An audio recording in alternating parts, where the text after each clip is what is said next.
এই 8 নাম্বার আর 10 নাম্বার ডালিডা আর একটা প্লাস দে তো। Private car? চাইর এসে স্কিল লাগে বেটা দে। এটা আমি প্রাইভেট কারের কাম করব। এই লন।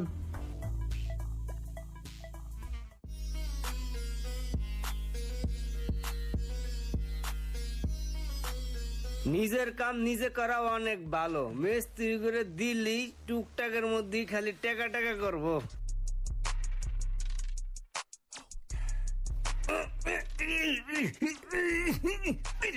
ভাই নিজে নিজে কি গুতাইতেছে, একলা একলা ফাঁকনামি করতেছে। যারা না বুঝছে পাকনামি করে তারা সমস্যার ভিতরে পড়ে। ওর কপালে সমস্যা গোনাই আইতেছে। এবার নিচের এই তারটা একটু মোড়ে উড়ে দিলি গাড়িটা ঠিক হয়ে যাইব।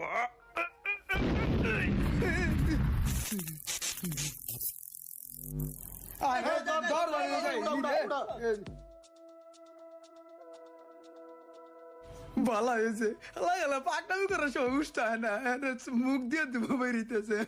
ভিডিওটা দেখে কি বুঝলেন? নিজের কাজ নিজে করা ভালো, কিন্তু সব কাজ নয়।